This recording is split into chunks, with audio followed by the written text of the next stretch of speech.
What's happening, NXPT? My name's Andrea.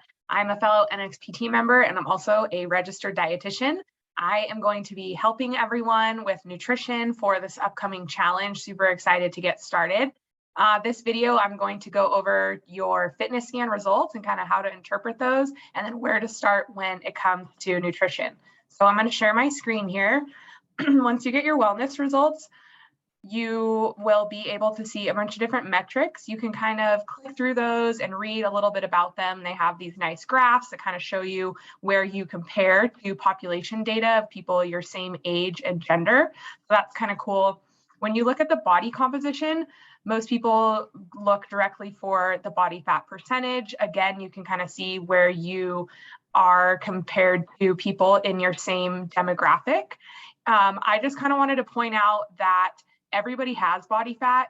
Nobody can have zero body fat. Everybody needs some. Fat actually plays a really important role in our body.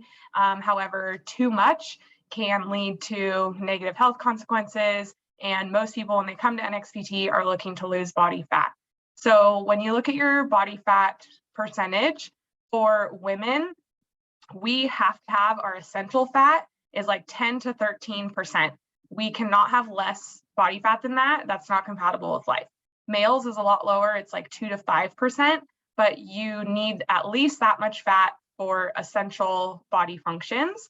And then what's considered normal or healthy is for women to have a body fat percentage up to 30%. Males is a little bit lower. It's up to 25%. So if you are close to those ranges, maybe that is your goal. Or if you're not close to those ranges, maybe just a weight loss of 10% of your current body weight is a good place to start. You'll also see your total weight, and you'll also see the fat mass and then the lean mass. The lean mass is what I think everybody should care the most about, and really focus on this. And your scan in general is just a snapshot in time. And what's really cool about being an NXPT member is that we have this awesome device that we can get body composition scans on repeated, the same device, so we can look for trends over time. So this one scan that you get this one time doesn't mean a whole lot, but what matters is getting these scans at the beginning and at the end of challenges, or just periodically throughout the year, to see how you're doing and see, what you want to change or focus on. And as all of us age, muscle is harder to make and hold on to. And so I am always looking at my lean mass and making sure that that's not going down. It went down a little bit during the pandemic and online classes without a ton of access to weights, but I'm really working on getting that back up. So that's just me personally. You also want to click over to the fitness level tab, because you really want to see what your basal metabolic rate is. This is a really important number. This is the number of calories that your body needs just to be alive every day without even moving. So if you were to lay in bed and not do anything at all, this is the amount of calories your body is going to burn just to do all the jobs it needs to do. So this is for your lungs to breathe air, for your heart to pump blood, for your kidneys to filter blood, for your body to regulate its temperature, for cells to grow and repair, for your brain function, for nerve function. Absolutely everything requires energy, not just being active. So what that means in terms of nutrition and eating is that you should never, ever, ever eat less than your basal metabolic rate, because then what happens, because your body has to prioritize staying alive, your body is going to conserve energy. So it's going to lower your metabolic rate. So say I wasn't eating enough, my body is going to lower its metabolic rate to make sure that I do have enough energy to do all the things I'm putting through it. So you want to make sure that you're never eating less than this. What you then want to do with this number is go to the NXPT website. Hopefully you can still see this.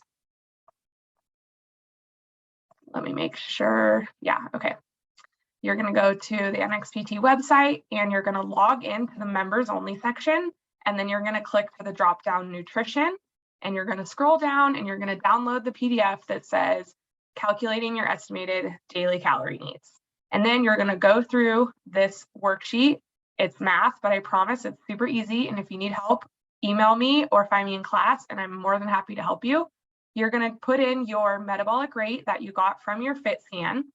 Then you're going to add some additional calories for your daily activities. Maybe you have a very physical job, or maybe you don't, maybe you have a sedentary job, and you're going to figure out at the end of the day how much you should be eating in a day. For most females, this is going to be somewhere around 1,800 to 2,200 calories. For males, this is going to be a bit higher.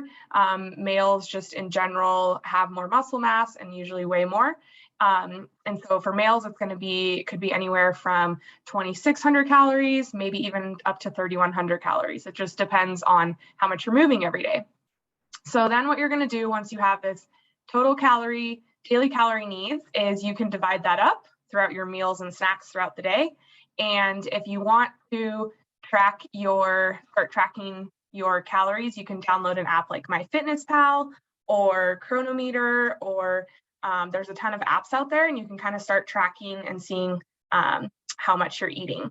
If you are not into tracking your calories, that's totally fine too. I would just say find one area to focus on to create a habit just this first week of the challenge. Like, we have an entire 6 weeks, and I know that everyone at the beginning is always super motivated, has all these gung-ho goals, and we want all these results on the other side. But what you really need to do is just like pick one thing to focus on, like this week.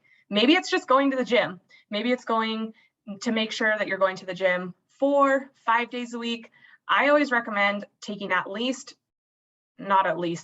taking 2 rest days per week.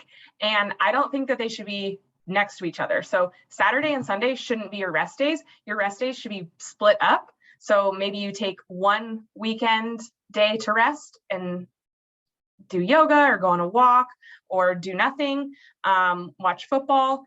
But then you should take another rest day like during the week, and you should have them split up from each other.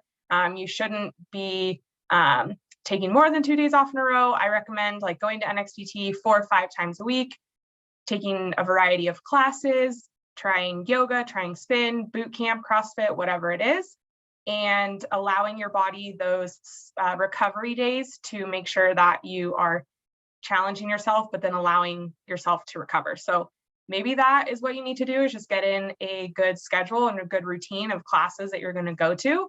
And maybe that's all you focus on for the first week.